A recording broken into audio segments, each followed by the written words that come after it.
Silver just jumped 7% in a single day. Gold is sitting above $5,000 an ounce, again.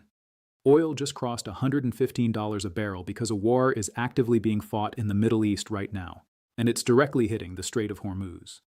And one major Wall Street bank has a price target on silver of $309 per ounce before this year is over. My friend, if you are sleeping on the precious metals market right now, this video might be the wake-up call you didn't know you needed. Welcome back. Today is March 11th, 2026, and I am giving you the most up-to-date, fully loaded breakdown of everything happening with silver and gold right now. We're talking live prices, the geopolitical crisis reshaping the entire commodity market, the official supply data from the Silver Institute, what Wall Street's biggest banks are actually predicting, and what this all means for everyday Americans who want to protect and grow their wealth. This is going to be a long one, so hit that like button, grab your coffee, and let's get into it. Let's start with the numbers, because they are extraordinary.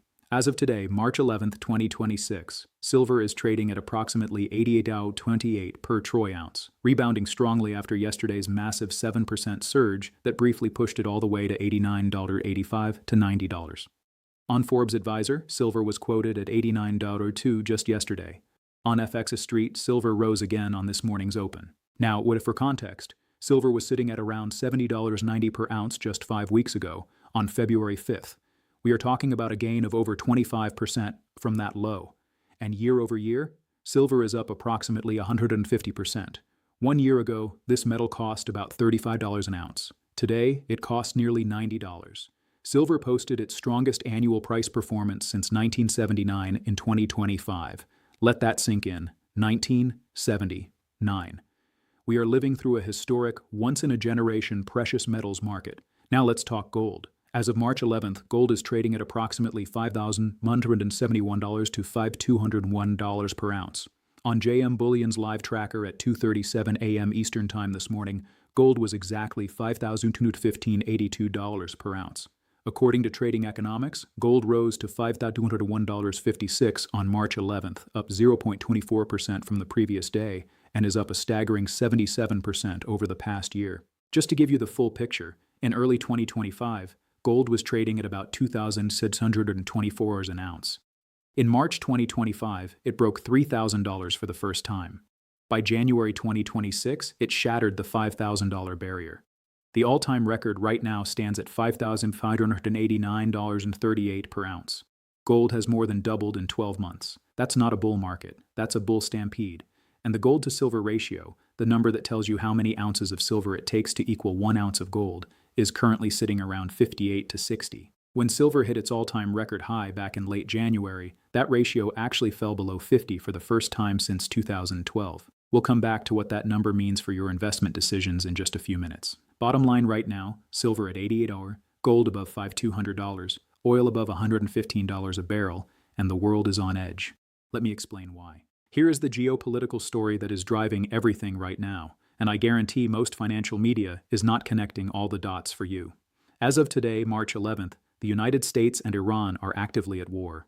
This is day 12 of the conflict. Headlines from the Times of India's live blog this morning read, Middle East war enters day 12 as US and Israel unleash heaviest strikes on Iran as Tehran rules out ceasefire.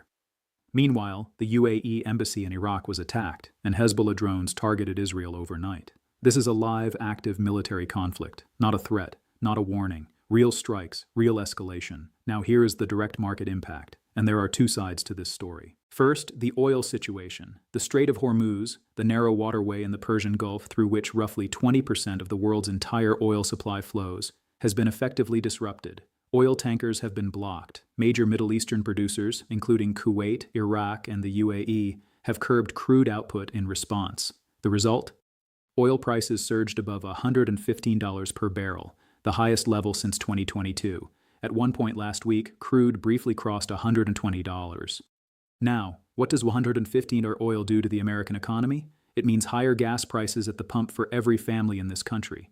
It means higher manufacturing costs, higher shipping costs, higher food prices. It means inflation goes back up, at exactly the moment the Federal Reserve was trying to bring it down. This is why the Fed's upcoming meeting, scheduled for March 17th and 18th, has become a massive market event. Because now, instead of cutting rates, the Fed may have to hold or even consider hiking. Rising inflation plus slowing economic growth equals the word nobody wants to hear: stagflation. And historically, stagflation is one of the single most powerful environments for gold and silver. Now here's the twist: what analysts are calling the Hormuz Paradox. When oil spiked and inflation fears hit last Monday, the US dollar actually strengthened, and a stronger dollar temporarily put downward pressure on gold, which dropped 1.5% to $5,091 on March 9th. The mainstream headlines said, "Gold falls." Most people saw that and panicked. But here's what actually happened. By Tuesday, March 10th, gold surged $124.70 in a single session, completely erasing Monday's dip and going higher. Why? Because the same crisis that temporarily boosted the dollar is simultaneously accelerating de-dollarization, the global trend of countries and central banks moving away from US dollar-denominated assets and into gold and hard assets. The World Gold Council has identified de-dollarization as gold's primary long-term structural driver, and here's a specific data point that proves it. This month, Uganda's central bank announced it will launch a domestic gold purchasing program, adding to a growing list of emerging market central banks building gold reserves even at above $5,000 prices. China's central bank has now been buying gold for 16 consecutive months straight. These governments aren't buying gold because it's cheap. They're buying it because they believe it's going higher, and because they no longer trust the dollar as their primary reserve. The Hormuz crisis isn't just a short-term price catalyst. It is actively accelerating the very macro forces: inflation risk, dollar distrust, safe haven demand, that have powered gold above $5,000 and silver toward $90. President Trump did suggest the conflict could come to a quick end, which briefly cooled markets. But with Iran ruling out a ceasefire this morning, the situation remains extremely fluid.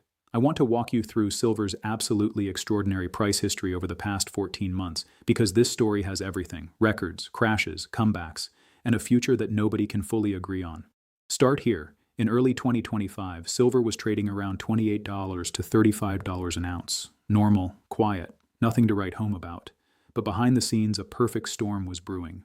Then 2025 happened. Silver posted its strongest performance since 1979, climbing from the mid-30s all the way into the 70s and eventually the 80s. Investors started paying attention. Central banks were hoarding gold. Geopolitical tensions were rising.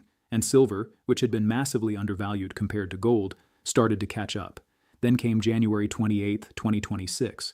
That date will be written into precious metals history. Silver hit $116 to $121 per ounce, an all-time record high. For the very first time in history, silver broke through the psychologically massive $100 per ounce barrier. The gold-to-silver ratio fell below 50 for the first time since 2012. Investors who had been in since $35 made more than triple their money.